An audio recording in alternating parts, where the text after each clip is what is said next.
This is the Hurricane Turning Tools Cryocut 1.5 inch round nose scraper, model number HTT-503. Discover the perfect combination of quality and affordability with Hurricane Cryocut wood turning tools.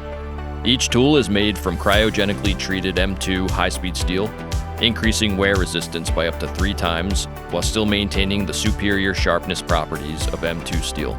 This enables you to spend more time turning and less time sharpening. This tool is 1.5 inches wide with a thickness of 1/2 inch and a length of 6.5 inches. The solid beech handle is 14.5 inches long for an overall length of 22 inches, providing you with balance and control while still maintaining maximum comfort. The Hurricane Cryocut 1.5 inch round nose scraper is ideal for both beginners and experienced wood turners alike.